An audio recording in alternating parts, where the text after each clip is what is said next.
So let me give you a small introduction about Tech Canvas before we jump on the session directly. So we are an IT certification training organization for mid-level professionals. So being an authorized training center for IIBA and ISQI, we are authorized to conduct the certification courses like CBAP, CCBA, CCBA, CCABA, AAC, that is Agile Analysis Certification. We also provide multiple domain trainings like banking, finance, healthcare, and many more. Our mission is to enable our course aspirants to clear their certification exams in very first attempt, and we always try for it. Okay, so let me give you a small introduction about today's speaker also, Mr. Satish. Satish is a CBAP version 3 certified professional with more than 10 years work experience on large system implementation projects across verticals. That's into core banking, telecommunication, global mobility solutions, and software license management. He has worked with multiple Fortune 500 clients and has exceptional interest and knowledge in business processes, and possesses the ability to understand the chain of events both on process level as well as on a technical level.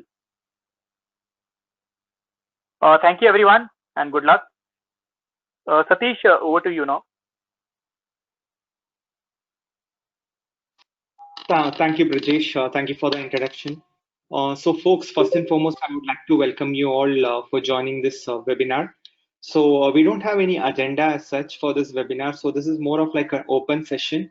Especially we wanted to help all those CBAP aspirants, those who are preparing for the certification. So ideally, as you all know, CBAP is all about scenario-based questions. So you cannot expect any straightforward questions. So everything will be scenario-oriented. So the intent of this session is to help you like what kind of questions you can expect, how to approach those scenario-based questions, like how should you go with your CBAP preparation. And if you have any queries related to the certification, I'll be happy to assist. So I completed my CBAP certification in the month of September. So I believe I'm the right guy. So I just recently completed the certification. So I believe I'm the right guy. So I have this experience of like completing it recently. So I'm all happy to help you with all your queries. So we'll have two basic rules during this webinar. So the first rule is like you all can go on mute. And at the end of the session, we'll have a Q&A session, like all your questions that are related to the certification, I'll be answering it. So let's start our session. So first and foremost, before you start, so I believe those who are attending this webinar, you all are preparing for the CBAP certification. So even in case if you're attending for CCBA certification, I'll be able to, I mean, if you have any queries, maybe at the end of the session, I'll be able to answer those questions.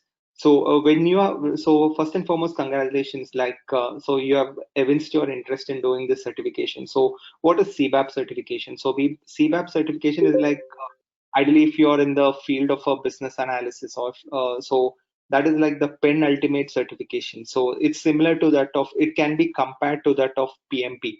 So ideally, I would recommend those folks who have 6+ years of experience, you can go for CBAP. But ideally, the best range is that around 7-8 years of experience, right? Then that time it is right to go for CBAP. And then once you reach 10 years, you can go for PMP. So let's get started. So for first 10 minutes, maybe I'll just give you an introduction about like the preparation for CBAP, and then we'll get started with the scenario-based questions.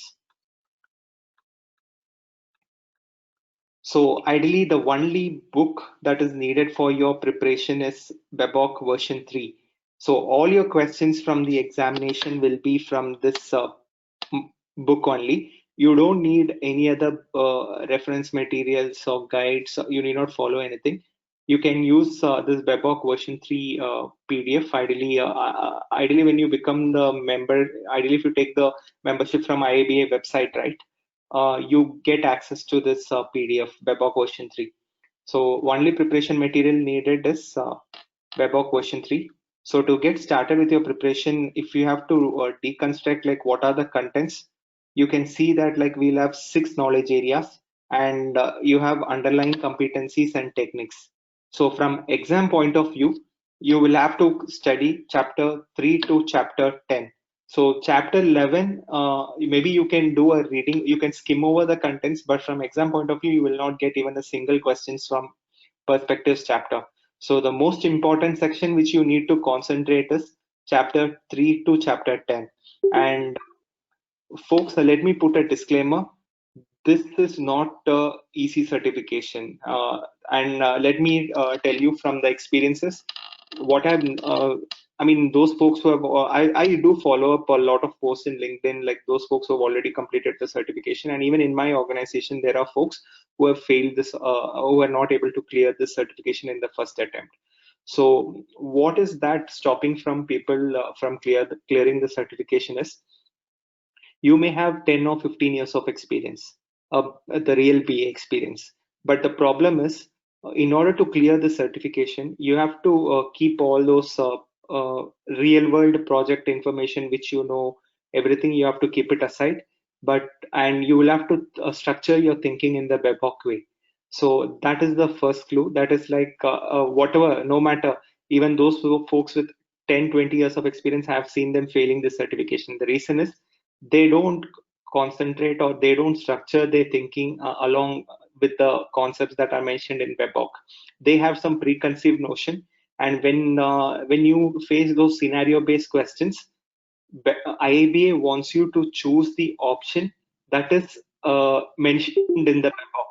So maybe in BEBOK they would have given you some reference, like in this context, a business analyst has to do this. So whenever they give you any scenario-based question, there will be 4 options, and the first option normally will be like in real-world context. We will, I mean, that is what we do in our real-world context. Practically, that is what the right solution is. But when you read BEBOK, BEBOK would have suggested some other method. So out of 4 options, one would be the practically the best option, which almost 99% of the business analysts would click on that option. Only the rest 1% who have already who are like confident with the who have already read BEBOK and have inculcated that way of thinking, they will choose that remaining option. So that's the reason you see the CBAP percentage, right? Close to 40% is the success rate. Like out of if 10 folks attend, only 4 will clear the certification. And the second thing is, it doesn't matter your years of experience. So I mean, ideally, though the mandatory requirement is around 7,500 hours, but what I've noticed is like those folks who are like 5 years or 6 years experience, they are able to easily clear the certification because they don't bank on their project experience. Whatever they read in BEBOK, they consider it as like final, and they are able to clear. So that also helps them. So the point what I want to make is like, when you're starting your journey in CBAP, don't be overconfident. If you're overconfident, then you will have to pay the price. When you start reading BEBOK, imagine and visualize that like whatever is mentioned in BEBOK, I'm going to implement it in my current project. So once you start doing it, then you will have 100% chances of clearing the certification. So this is something more of like a disclaimer. If you have ideally, if you follow LinkedIn or any other post wherein folks are saying that like I was not able to clear CBAP, I would say it's not. The reason is not. I will not say it's not because because of the preparation or nothing. The only reason is IABA wants you to think and answer based on the BEBOK context. So if you're like going and answering questions based on your practical world experience, that is not going to help. So when you start your preparation, first, whatever the practical knowledge which you know about business analysis, keep it aside. Think only in the terms of BEBOK. So our what is our motive? Our motive is to clear the certification. So whatever way BEBOK says, we'll have to go through it, and we'll have to understand those concepts. And when they ask any scenario-based questions in BEBOK context, what is the right answer? You're going to choose it.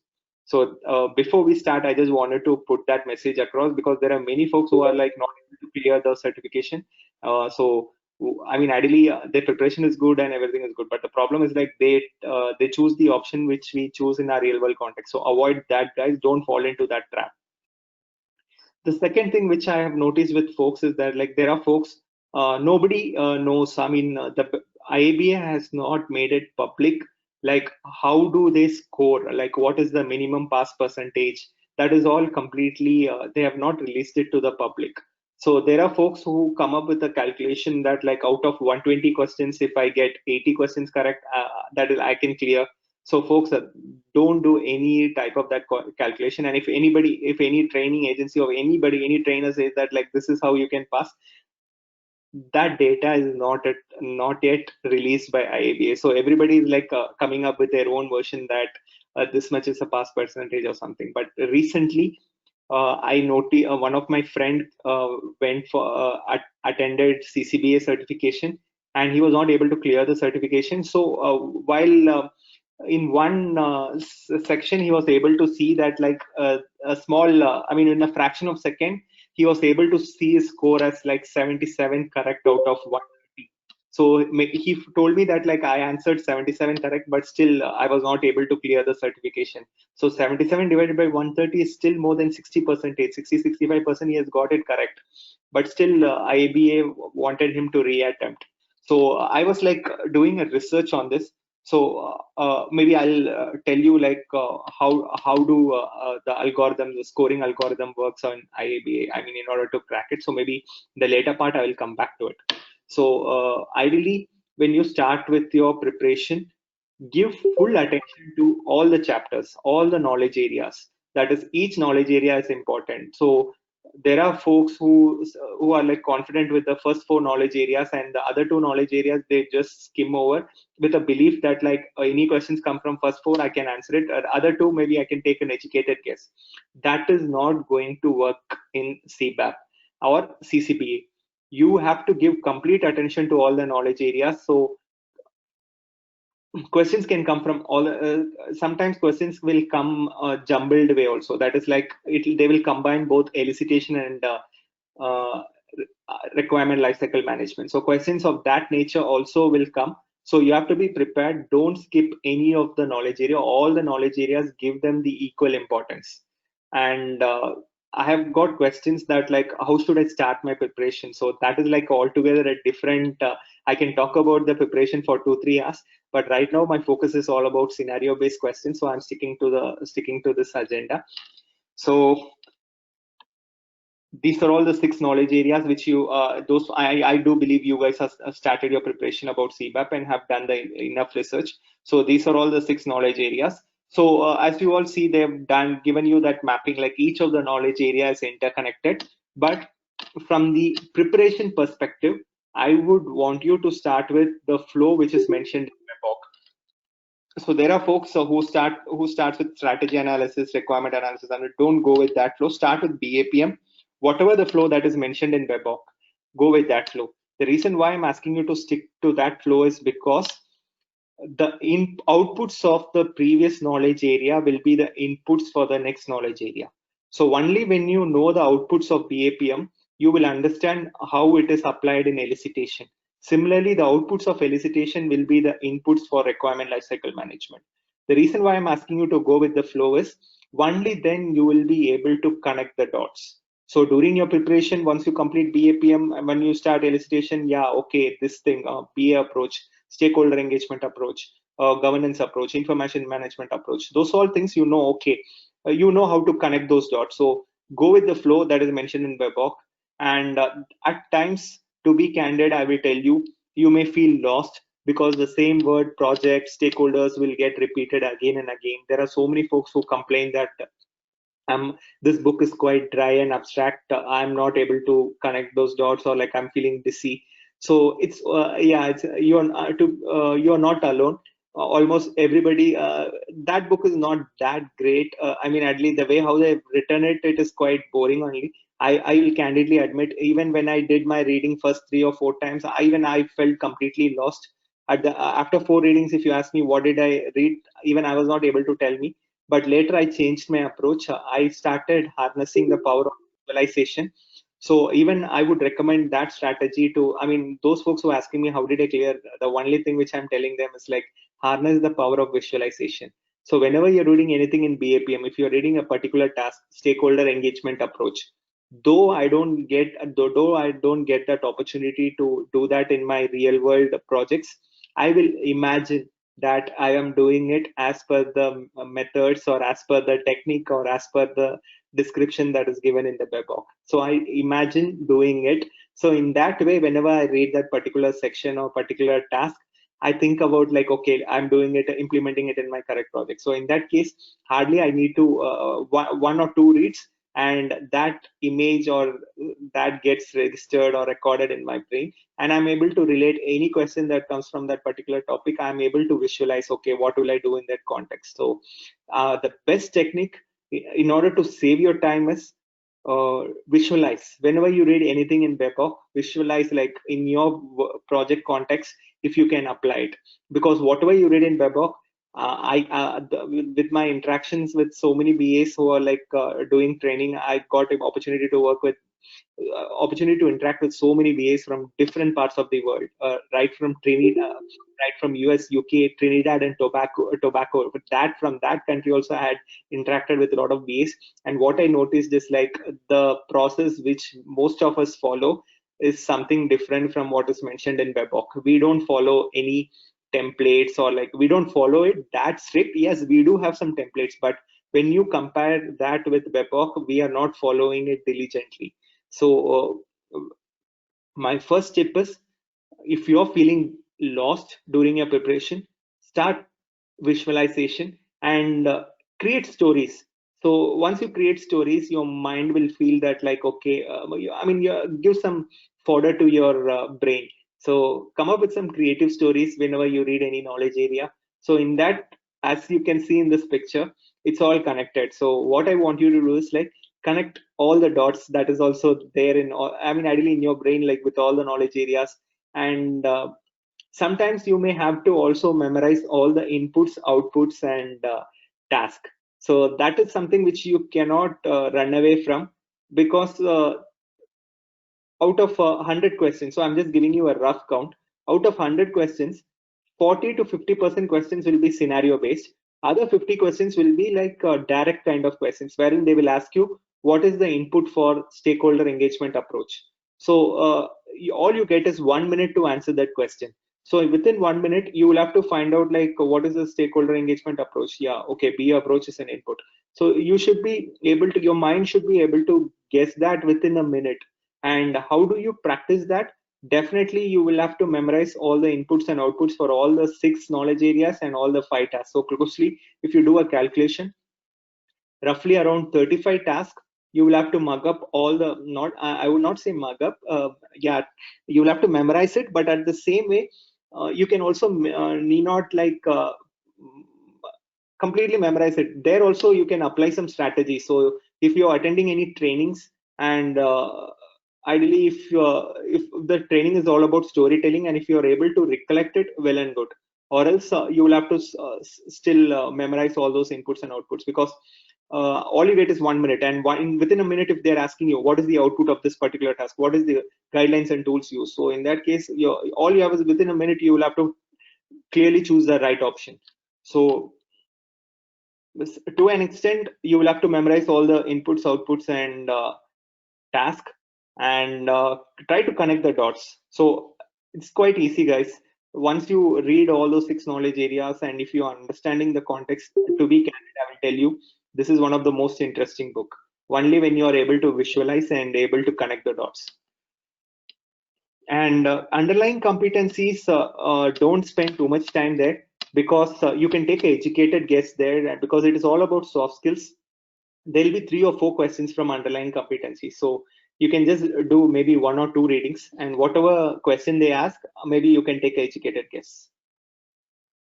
So those folks who are preparing for CCBA, I do believe you have done the enough research. So you need to have 3,750, but the best, don't submit your application with just 3,750. So go for around 4,000, 4,100 or 200. So in that way, your application is safe. And 1 out of 10 applications will go for audit. It's like rest 9 applications will get automatically approved.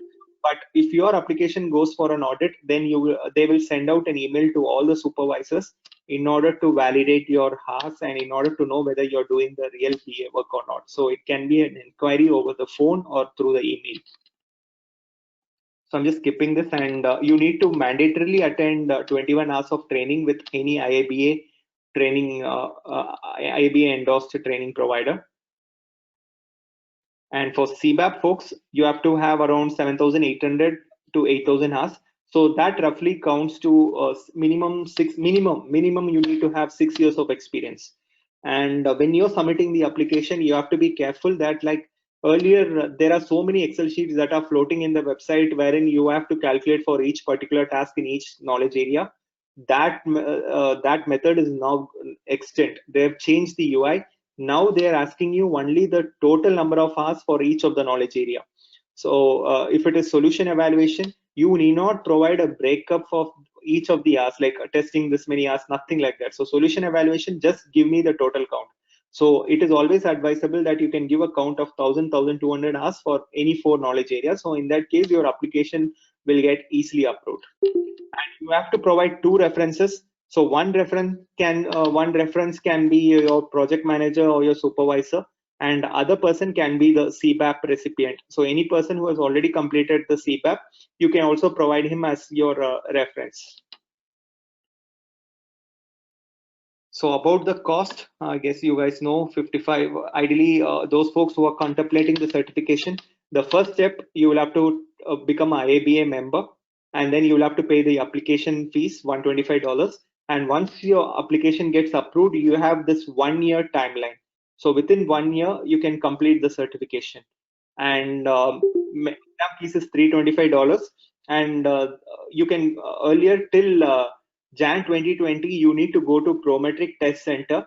But from Feb, I got to know that like they are doing it through a proctored examination also, wherein you can give the examination from the comfort of your home.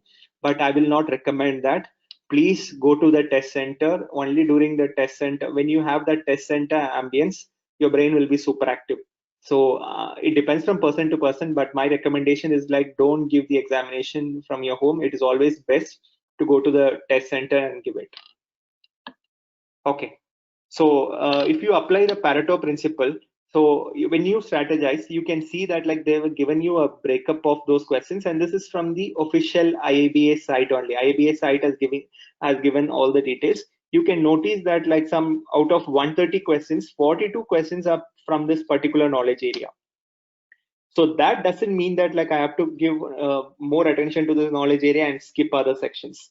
So if you can see average of their breakup is like solution evaluation has only 8 questions, but still out of 8 questions, you have to get minimum 4 questions correct. At least minimum you have to score 50% in almost all the knowledge areas. So that is how they are calculating the pass percentage. So if during a preparation, just pay special attention to RADD chapter, and it is the most boring chapter with requirement architecture and a lot of things which we don't really do in our practical real world BA context. But still, you will have to understand more about it, understand the techniques, understand the requirement architectural principles, a lot of things. So during exam preparation, give special attention to RADD chapter. Other chapters are like on average you get around 20 questions, but still remember the point, all the knowledge areas are important, but from the exam perspective, a special attention has to be given for RADD. And for CBAP folks also, you can see on average of 15 questions in all the knowledge areas, but RADD chapter, we have around 36 questions. So RADD means not like from that particular section you have 36 questions. It can be a combination of both techniques plus knowledge area. So out of this 36 questions, maybe 10 questions will be related to the techniques, and rest 26 questions will be like based on the inputs, outputs, or also scenario based questions. So nobody can give you the right combination of like how many questions you can expect, or there is nothing, no official data available about it. And what I'm telling is like my real world test experience. So I got around 7 to 8 case study based questions, and each case study had 5 questions on an average. So if you calculate 8 into 5, 40 questions were like completely case based questions, and rest all questions were like around 30 questions were like direct questions, like what is the input and output, and other 20 questions were like a paragraph based questions wherein they gave me a scenario and they to ask me like as a BA, what will you do in this situation? So those kind of questions were like around 20-25 questions. So that's what maybe in the month of September the question, I mean those were the type of questions. But recently the feedback which I got from my students and from my friends in my organization is that like the complexity has little bit increased. That is like earlier CCBA was everybody was able to clear CCBA, but now there are folks who are not able to clear CCBA also. So they have changed those questions.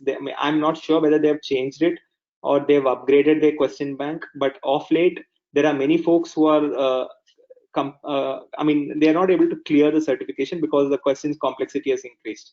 So I don't want this to like derail your preparation, but let this statement make you to put more effort and preparation. So the question bank has a little bit changed. So in that case, put more preparations whenever you're doing this. Do more mocks, and when you give more and more mocks, your confidence level will increase. And if you can score an average of 70 to 80% in the mocks, that is well and good, and that can help you in clearing the certification. So you can also make a note, RADD chapter is important, but at the same time, all the knowledge areas are important. So CCBA is for 3 hours duration, 130 questions, and CBAP is for 3.5 hours and 120 questions. So this is the exam preparation step. I'll skip it, and preparation plan also I'm skipping it. Yeah. So this is what I was talking about. This is how you get the result. You don't get a result about like how many questions you got it right of 120 questions, 130 questions. All you get is all the 6 knowledge areas and what is comparable or whether it is lower or higher. So if you're scoring more than 70 to 75%, I believe you will get into the higher category. And if you're scoring around 60%, you will come under the comparable category. And if you're scoring very low, less than 50%, you will come under lower category. So if you get continuously 2 or 3 lower, then you will have to reattempt the certification. But if you get 2 lower and 2 higher, so in that case, they will not ask you to reattempt. So nobody knows the exact logic, like how about what is the exact levels which we need in each of the knowledge area. So my suggestion is, folks, give equal attention to all the 6 knowledge areas. So at least try to get comparable in all the 6 knowledge areas, well and good. So in that case, you need not reattempt. You'll be able to clear the certification. So let's get started, guys. So I would like to introduce you to TechCanvas CBAP questions bank package. So we have close to 800 plus questions that were prepared by those folks who had already cleared the certification. So whatever, I mean, ideally in the similar IABA format, we have prepared those questions, and which can help you to like equip yourself to that of IABA kind of questions, right? So more you give more questions, more you will know like the way how IABA questions your knowledge, right? Especially scenario based questions. Everything, more number of time you spend on scenario based questions during the examination, it can help you. And the very first moment when I clicked on start test, the first question was a scenario based question. So when I opened that question set, I was surprised that it was 3-page question. So with a lot of figures, lot of tables, lot of text. So the very moment when someone starts the examination and first question is the scenario, I was like completely, I don't know, I was like completely shocked that moment. A 3-page I have to read and answer 5 questions. So what I did is like the very moment when I saw that like I had to scroll 3 pages to read that question, I just skipped that question for later, and then I clicked on the second option. And later I felt that like second, third were like all questions were like direct questions. So I completed all the small questions first, and then I clicked on all the case-based case-based questions, and then I spent some time to understand the context, and I was able to answer. And let me give you a pro tip. It is not always required that like you spend your time to understand, read all those contents, images, nothing. Don't spend your time, because all you get is only 2 minutes per question. So if you spend reading all those 3 minutes, and then finally the first question is like they are asking you what does SMART stands for. So I mean, those folks are very clever. Those guys who are preparing those questions for those IABA, right? They are very clever, and so they prepare some sitter questions wherein no matter how much of a try, you will not be able to. You will have to read all the. You will have to comprehend those paragraphs and then answer. So if you find that like that answer is something which is going to take more maximum time, better bookmark it and come back later. But first start reading. My pro tip is start reading the question first, and then if you're not able to answer it based on your BEBOK knowledge, then go and read the package. Go and read the passage. Most of the questions, 50 to 60% of the scenario based questions, I didn't even read the context, because most of it was like direct about the techniques, or sometimes I had to do this calculation also, so only then I referred those tables. And at least 10 questions were like calculation based questions, and by calculation, not any complex calculation, guys. It was just simple interest and percentage calculation, average calculation, and mostly on those lines on return of investment and weighted decision matrix. And other thing was like calculation between buying a solution and constructing a solution. So for buy, they will give you the amount for license maintenance, and if you're building a solution, how much it is going to calculate.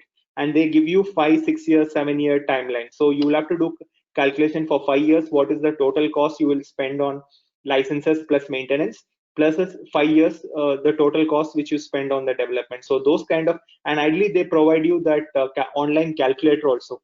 So it is quite easy only. I didn't find any of those questions quite tough. There was one question on internal rate return.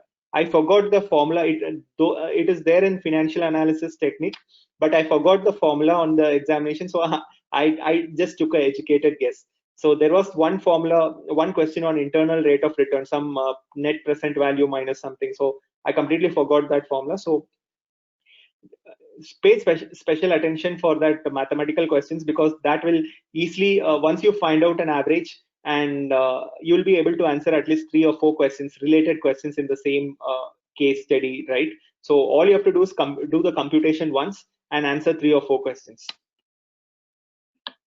So let's do some warm-up questions. So this is what our intent of the session is, to introduce to the scenario-based questions.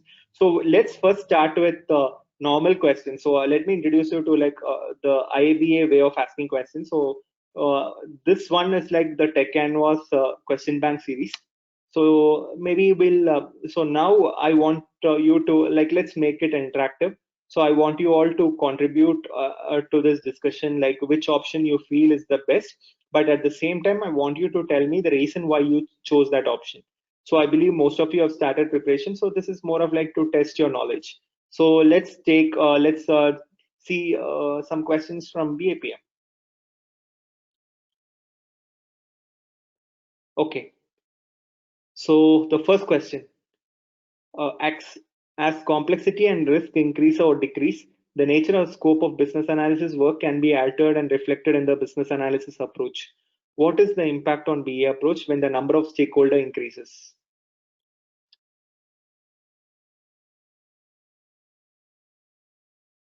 Anyone wants to take a guess? But I also want you to tell me the reason why you're choosing that option.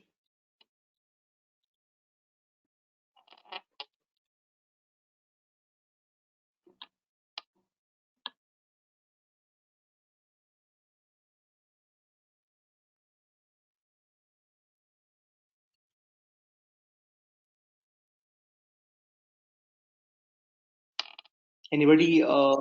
Yeah, okay.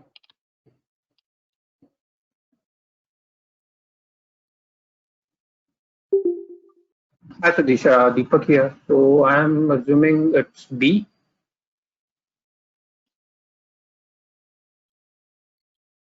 So why, Deepak, why are you assuming this?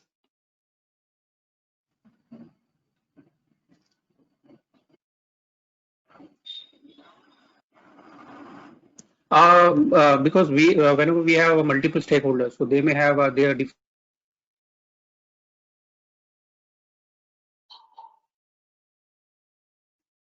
Okay. Anyone else have any other view on this? Each stakeholder will have a different way of consuming the information. So,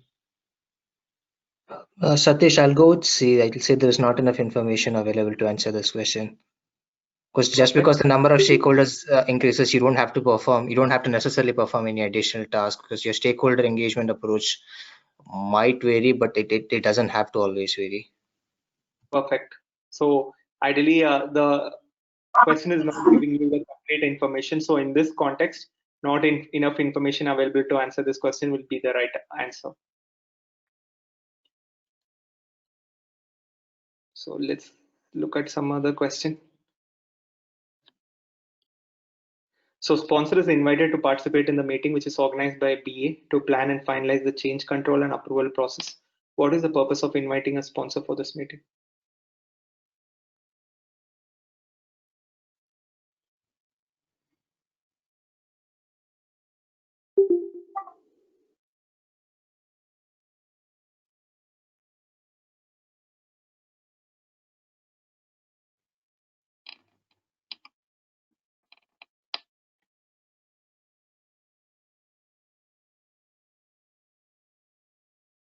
Is option A the answer?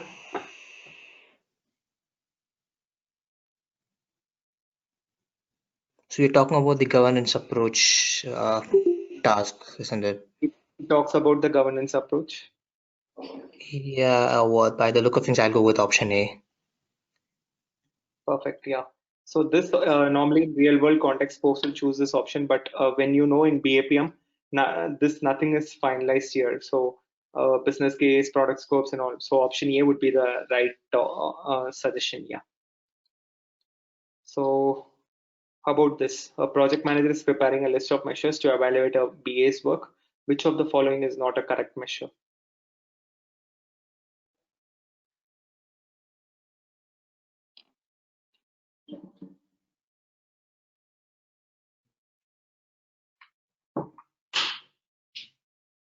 Is that option A again? Skills to perform the assigned task. It's between A and D, but I think I'll go with A. B and C obviously looks like it will be a correct measure. So it's between A and D for me. Why not option D? Do you say why not option B? Yeah, option D. Yes.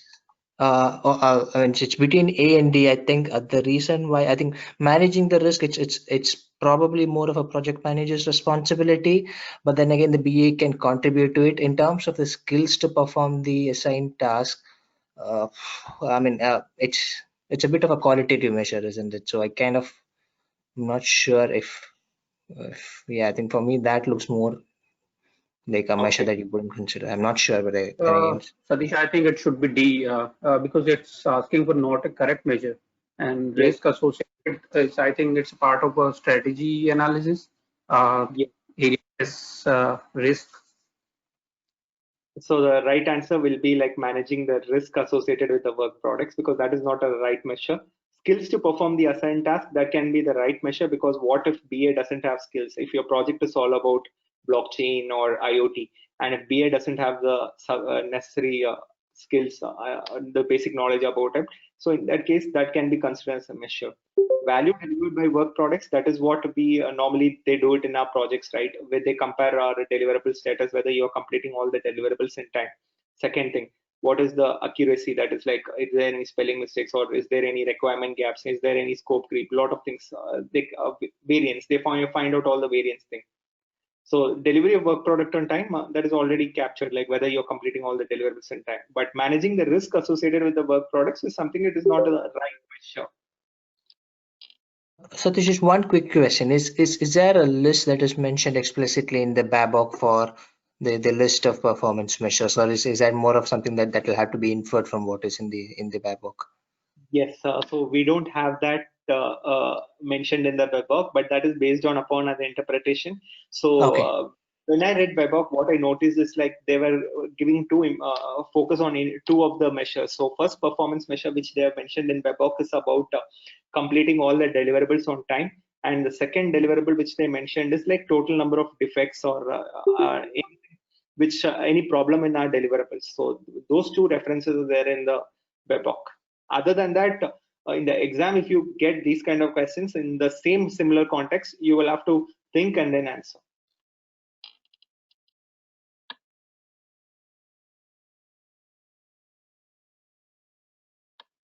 So let's see all those scenario-based questions, case-based questions. Yeah. So you also get access to two full-length simulated tests with 240 questions, wherein you can give a time duration of 3 hours and check like whether within 3 hours whether you're able to complete the test or not. So let's see modernization of insurance system in Agile.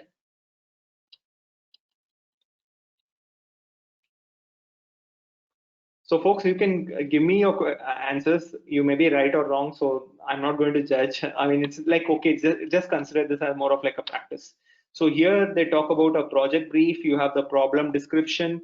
You have the assets documentation, which is a current process flow. You have a business analysis approach. You have a business analyst, what all things should be there. BA deliverables, process flow diagram, which is an expected solution, and then a question. So this is like hardly a page. So this is something I'll say this is quite small when compared to that of actual exam. In actual exams, maybe this can go for 2 pages also. So here it is just a single page, but in actual exam, you can expect all those case studies for minimum 1 or 2 or 3 pages also max. So now let's follow I told you, right? Don't waste your time reading all this. First, go to the question, understand the question. Only if you're not able to get the context, then you scroll back and read it, like what it is all about. So now I'm just following this approach. So client asked BAPL. So what is BAPL? Okay, so here BAPL is like a organization that is going to give them consulting. Okay. Client asked BAPL to assure that the application must not allow a closed claim to be reclaimed. The statement from the client will be recorded by BAPL as what? Is it a business objective? Is it an epic user story or a business rule?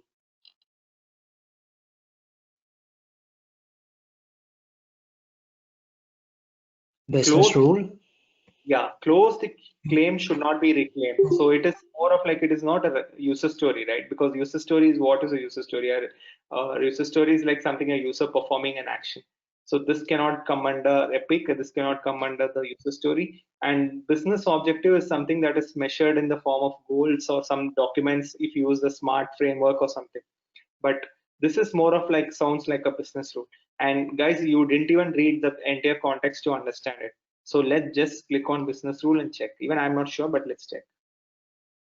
Okay, so the answer is user story because the functionality.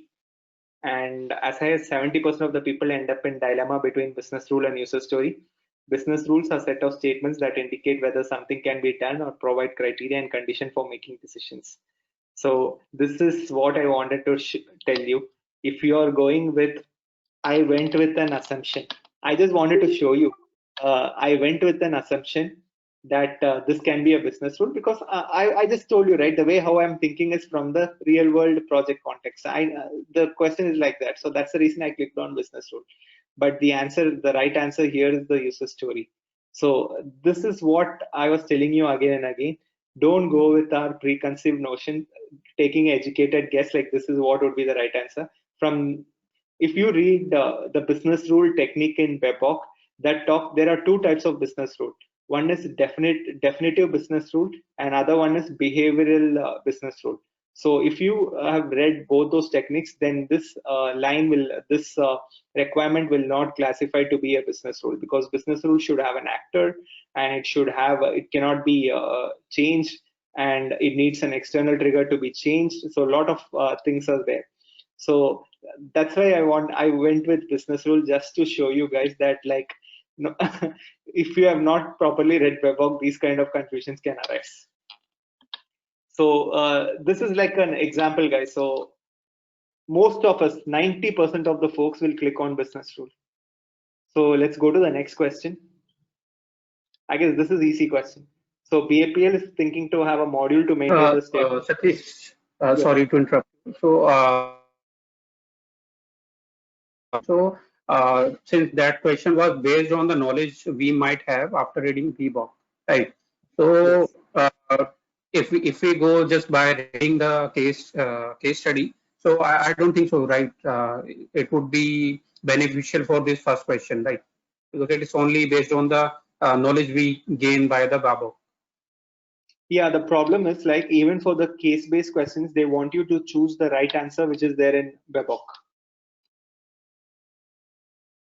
Though the context they are giving you the examples, we may think in this particular context, a financial system, BAPL, we will concentrate more on the problem. But the options which they want you to choose is like from WebOC context, what is the right answer? So that's the catch there in CBAP.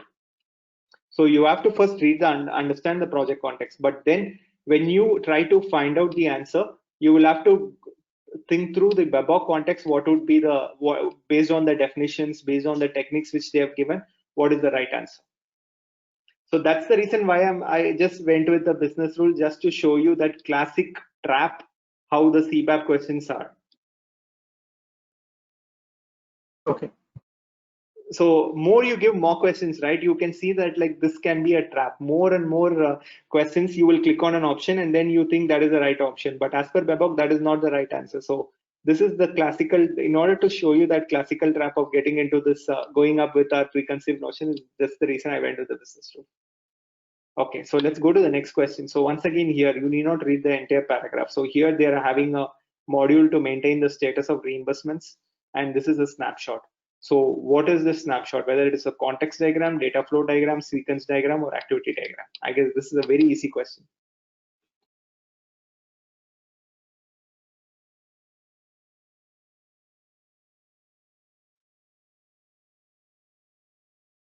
So context diagram can...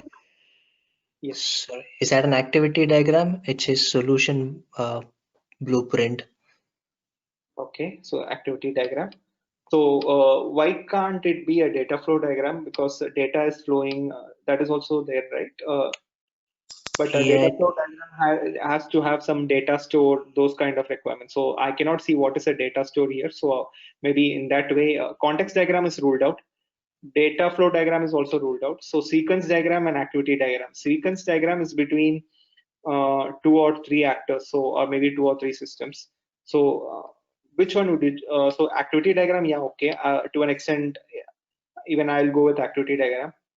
So guys, I'm also thinking from, I mean, ideally as a participant, right? I'm thinking on the lines. So I also want you to also contribute. Like, why are you choosing that particular diagram?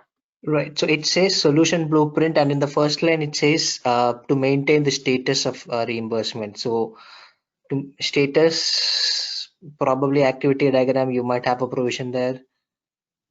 Okay. So anyone else with any other options? Let's see whether Why not sequence diagram? I mean, if we go by the difference by the activity, so I think activity shows the solution of a particular problem in terms of activities from A to Z, and the sequence can be of a subpart of since it is saying the module. So why cannot be sequence diagram? Yeah, but sequence diagram will have that flow, right? A to B, B to C, how the information flows, what is the input and what is the output that goes on. It will be more on a detailed level, right? The Okay. swim lane kind of diagrams, but this, I don't think so. This looks like a swim lane diagram. No, I may be wrong also, but I want you to think. That's the reason I'm playing an advocate role here. I'm just, whatever the answer, whatever the option you are coming, I want you to think, because this is what I want you to cultivate. Like whenever you give all those 4 options, they in the question, the person who has created this question, their intention is to confuse you. So now they are confusing you with the sequence diagram and activity diagram. So if you can go through his brain and try to understand the reason why he gave the sequence diagram and activity diagram, your job is like almost done. I mean, that's done. I mean, your preparations are like almost done. Like each of the questions, go through the 4 questions, 4 options. Any 2 options will be like related. And out of those 2 options, you will have to take like on the WebOC context, what is the right answer. So now you guys have like, nobody's talking about data flow diagram. Context diagram, yeah, fine. Context diagram, you can skip it. So these 3, you all are going with activity. One person, somebody who wants to go with sequence diagram. Even I don't know the answer. Let's check.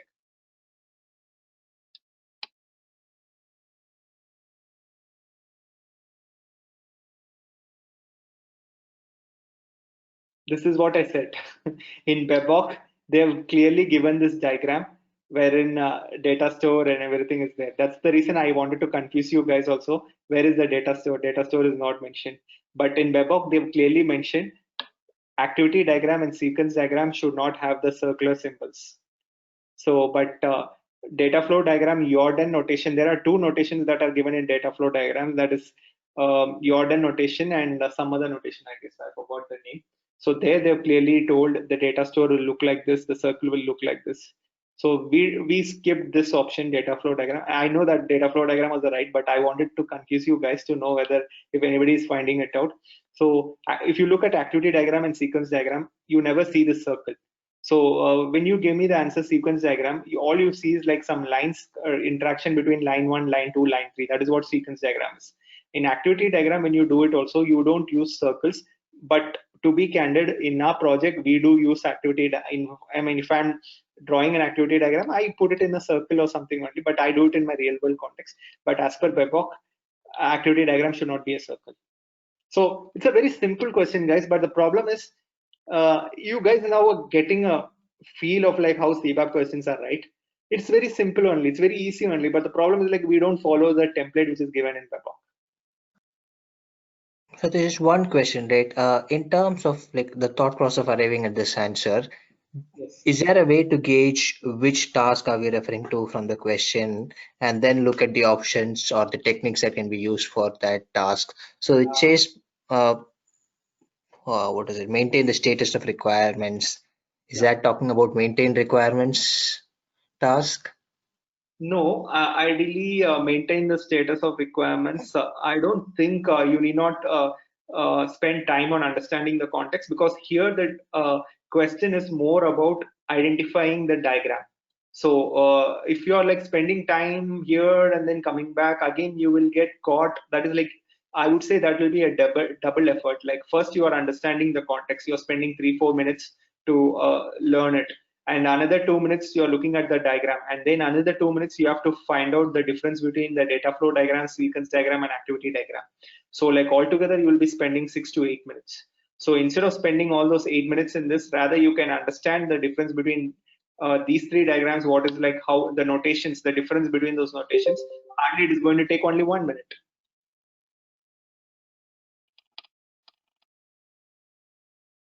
Okay. So you guys are getting it right, the way how you have to prepare yourself for these kind of questions. To let me be honest, guys, these kind of questions is what you're going to get in your actual examination.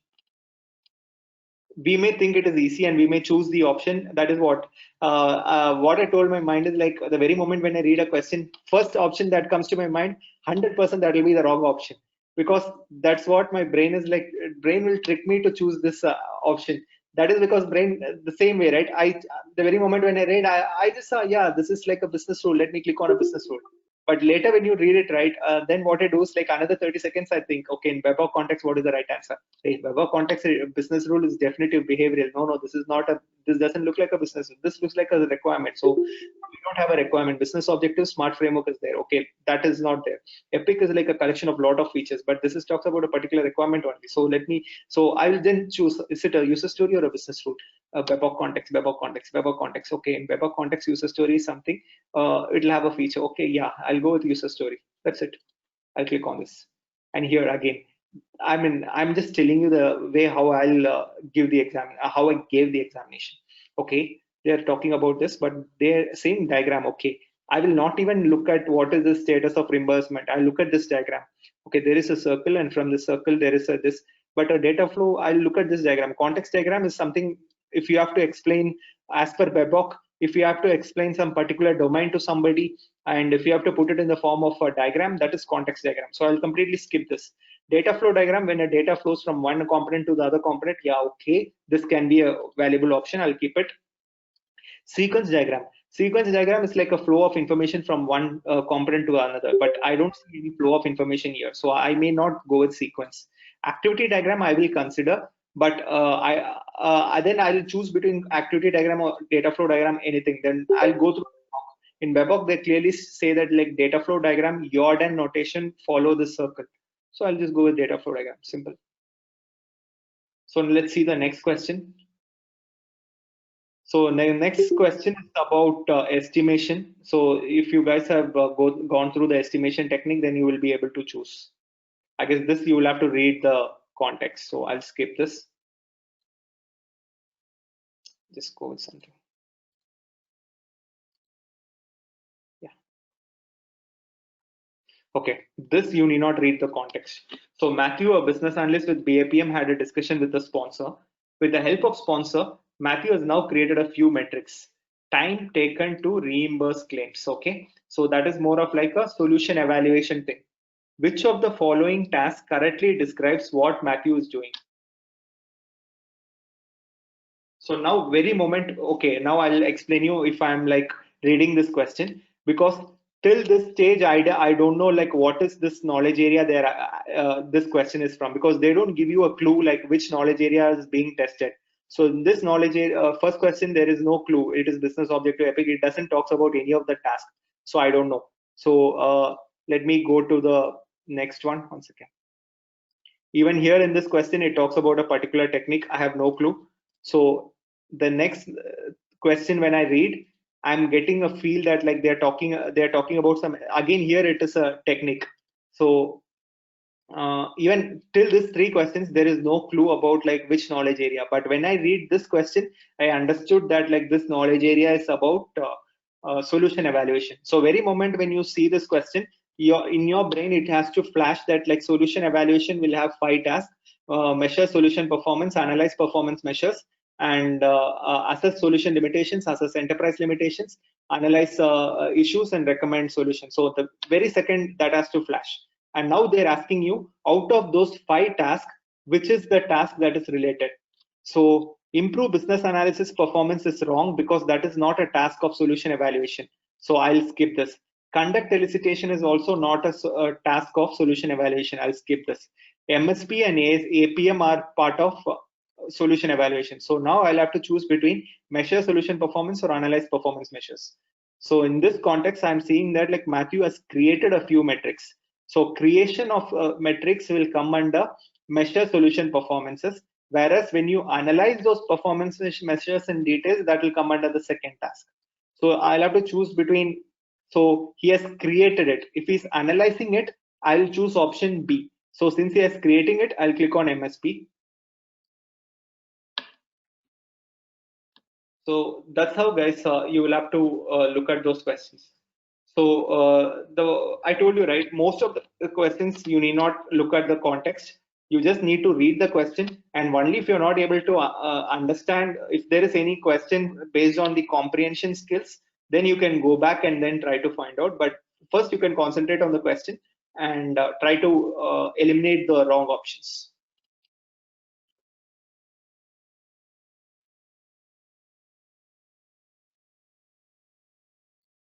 So I mean, I just gave you an example of like there are a lot of case studies here, close to 30, 35 case studies, I guess. So these all things can be, I mean, more number of case studies you attend, I mean, that call will help you to like face any number of questions. So I guess we have reached a time. So now, if you have any questions related to certification or any questions, you can ask me. I'll be happy to answer all your questions.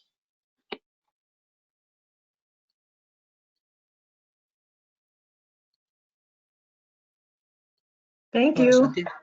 Sorry, Satish, in terms of the the question bank that you were showing, right? Does that reflect the current toughness level of the actual exam? Because you mentioned earlier on the call that the toughness has gone up of late of the exam. Yes. So that nobody can. I mean, ideally, nobody can. I mean, that I have noticed that most of the folks are not able to clear the certification. So that means that like the question complexity has increased. But to answer your questions, whether we have upgraded, so this is being upgraded every month. The questions are like we are retiring some old questions, we are adding some new questions. So this is also being done by those folks who are clearing the certifications. They are only those folks who are contributing to this. So based on what they have, I mean, not the exact question, similar kind of questions is being incorporated. So this is not like we prepared it like 1 year before, 2 years before. This is like all the old questions are being retired. All those questions which we feel are like quite easy now, we are retiring it and we are adding some complex questions. Sure. And just two more quick questions. In terms of the time available to complete CBAP, have you heard feedback from people who've taken the exam in terms of them running out of time, or do they always find enough time to complete the 130 questions in the 3.5 hours? Okay. So from my personal experience, I completed the certification within 1.5 hours. So within 1.5 hours, I completed all the 120 questions, and I don't know that, I don't know whether I did it wrong, or like that confusion arises, right? So what it is like, I felt that questions were like so damn easy. So then what I did is I did another 30 minutes of, I reviewed all the answers, and then I still had that confidence in me, like I have given my best. And those folks, that is from my experience, I believe the 3 hours time which they give you is more than sufficient in order to answer all the questions. From those folks who recently gave the examination, they were able to complete within 2 to 2.5 hours. And yeah, most of them, 90% of those folks were able to complete it within the time specified. Okay. And in terms of, are there any direct questions? So you mentioned that there will be a number of case study related questions, but are there a percentage of questions which are direct, as in which will ask what is the input for a particular task, or what is an output for a particular task? Those kind of questions, are there a number of questions like that? And if yes, what would be the percentage?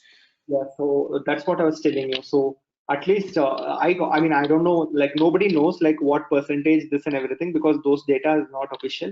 But I have just noted it down. So I mean, after the examination, I was just writing it down. So I had around 8 case study based questions. So 8 into 5, 40 questions were like these kind of questions, paragraph based I mean, completely 3 or 4 pages based questions, 40 questions. And next 10 to not 20 questions will be like paragraph based questions. They will give you the context, they will give you a scenario, and they want you to choose in this particular context which technique is best. In this particular context, what should a BA do? In this, this is a situation. As Tom, what will you do? What will Smita do? Like that, those kind of questions were like 20. And rest all questions are like, what is the input output? What is the guidelines used? What is smart framework? What is ideally what are the different estimation techniques? Those kind of questions. So they were all taking me only 10 or 15 seconds to answer those questions, because if you are confident with all the inputs and outputs, you can easily answer them. And is that also true when is that also true from the people who recently taken the test? Yes. So are there still those kind of questions? Yes. Perfect. So what I noticed in the recent last 1 month is there are no straightforward questions. That is, ideally, one-line questions are not there even for CCBA folks. They're asking it in a twisted way. They're giving you a context and then they're asking you. So earlier, they were like at least one word, one sentence question, like what is the input of MSP, measure solution performance. Right now, they have changed it in a way that is like they are making the same question in a 3-line question. First, they will tell you the context, and then they will ask you like what can be the input for when you are measuring your current solution performance. Those kind of. So ideally, if you see, the question is the same, but the format has changed. Got it. So which means you probably aren't going to take a little more time than just kind of look at the question. I believe they have changed all the single line questions to 2 or 3 lines. Okay. And in terms of the calculation based questions, right? Are they fairly straightforward if you have prepared, or can there be some tricky questions? It's all straightforward, but I was not able to answer that internal rate of return calculation. But other than that, rest all are like normal averages and addition subtraction. That's it.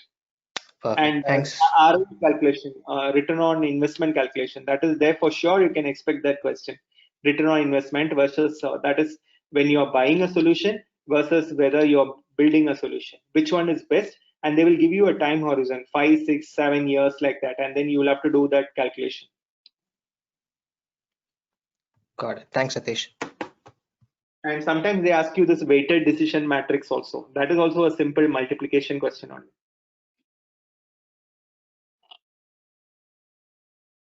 Hi, Satish. During the exam, so can we highlight the particular important part in a particular question? Yes, you can do it. Okay. because I mean, if we have a 2-page kind of a case study, I mean, it will be very easy for us to just go every time to just this particular highlighted part for the crux of the case study. So that's why I was asking. That you can do it, yeah.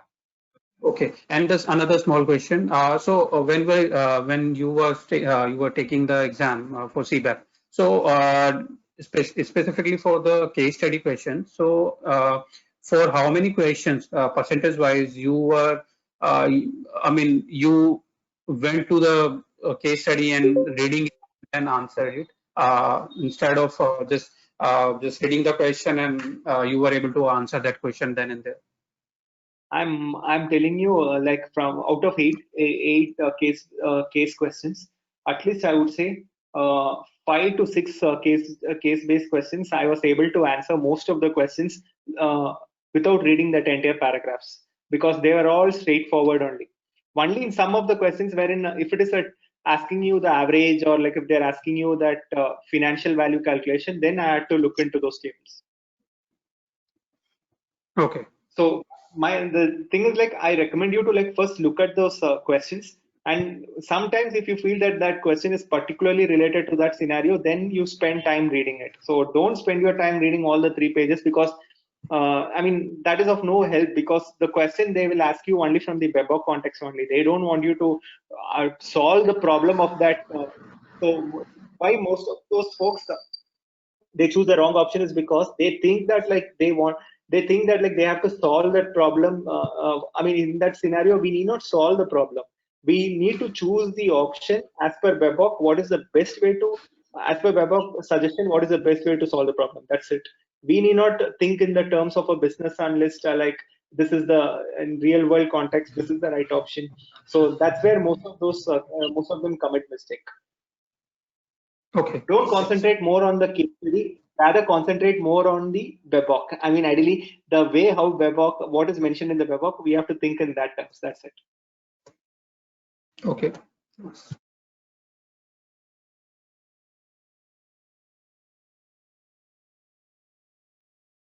Cool. Anyone else? Any open questions? So you all are preparing for CBAP, right?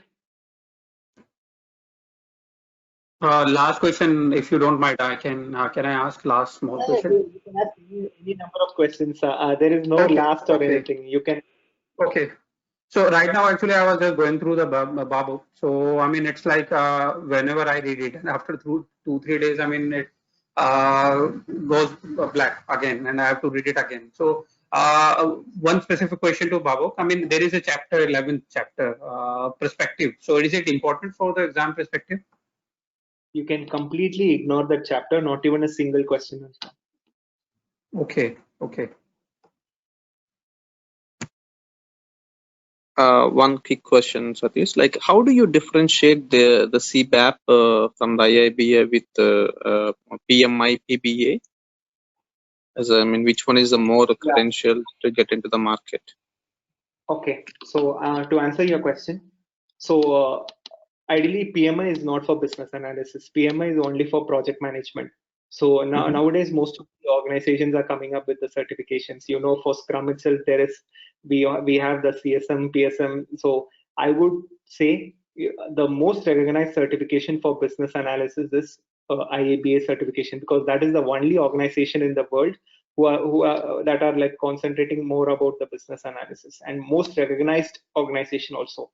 So that doesn't mean that PMI PBA is not that important, but ideally if you look at US, I mean, ideally you also have to look at the job market. So you look at any job description for a business analyst in US, UK, or Canada, so and even Australia.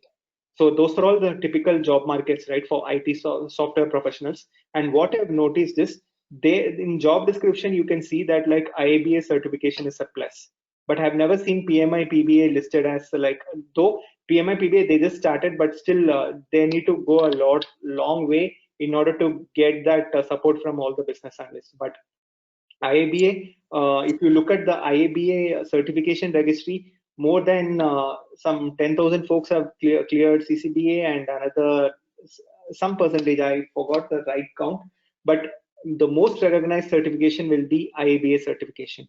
PMI PBA, it's like a new kid in the block, but I would go see. You have to take a call. So PMI is for Project Management Institute. So I would take a PMP from PMI and CBAP from IABA. That's it. Okay, that's great. Thank you. Hi, Satish. Down the line, I'm seeing a scenario wherein IABA certification will be a plus in most of the job description, because the way how we have a lot of business analysts, right? In order to shortlist, IABA certification will be something that will be mandatory. Yeah, Nilesh. Yeah, Nitish.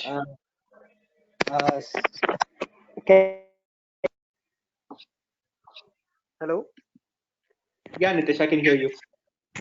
Yeah, so I joined a little late, but I would say like I'm not giving CBAP, but we have been in our organization we have been asked to give IIBA AAC, that is Agile certification, through Yeah. IIBA, right? So can you just because I have just started to read Babok, only I have completed the planning and monitoring one chapter.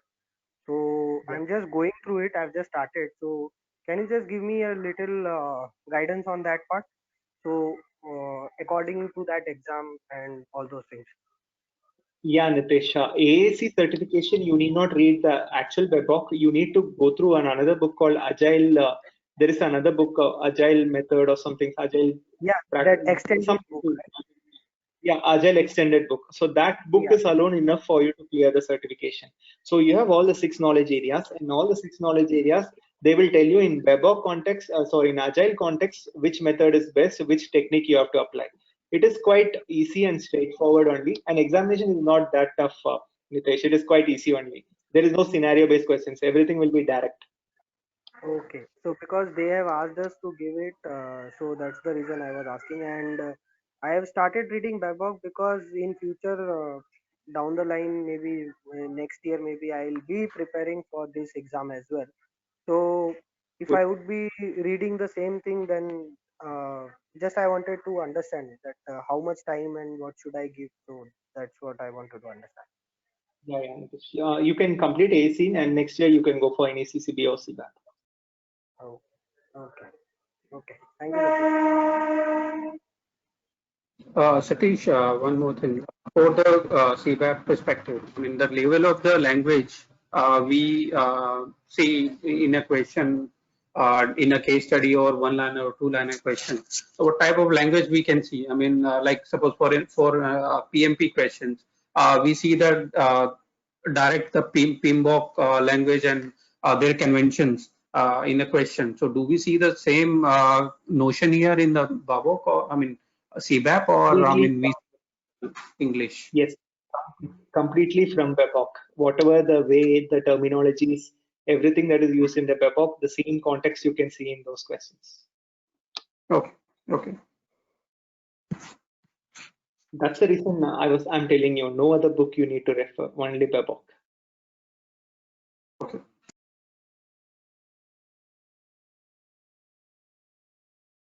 Without attending that ECBA, CCBA, can we jump right away to CBAP? Is that possible? Yes, it is possible, provided you have 6 years of experience. Okay, gotcha. I mean, I never been into this IIBA side. I'm certified product owner and Scrum Master from USA, but wanted to go for some kind of something on the business side. So I'm thinking to go for. Yes, okay. It's possible. Okay, thank you.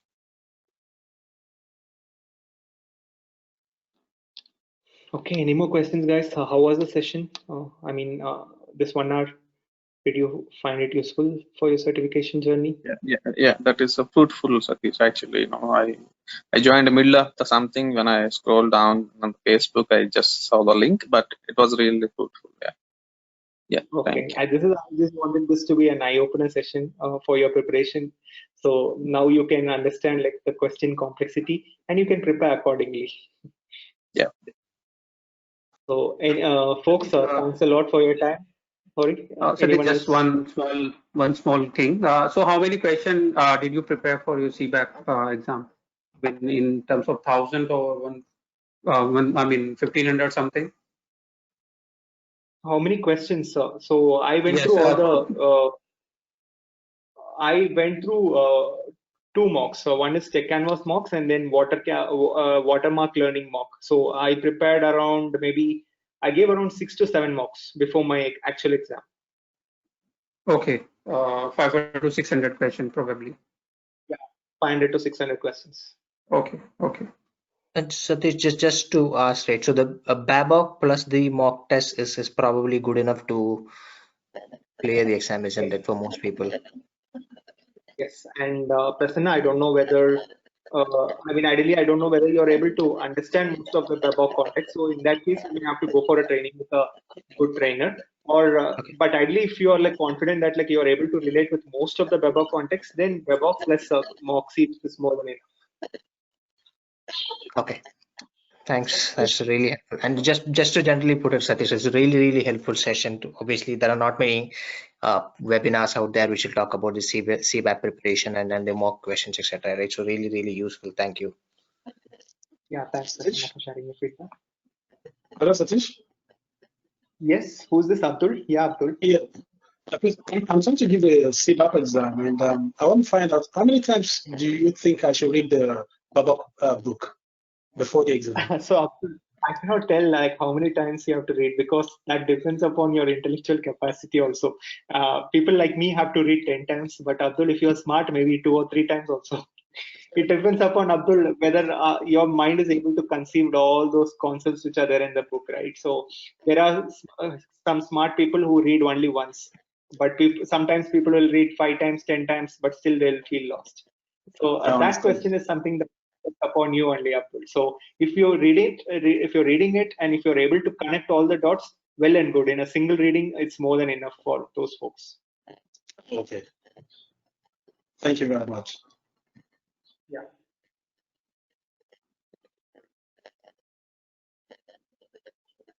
Fine, guys. Thank you for your time. If you have any questions or if you want to have access to those question bank, you can reach out to the Tech Canvas support team. So wish you all the best in your exam journey. You'll have to put some extra effort, but trust me, guys.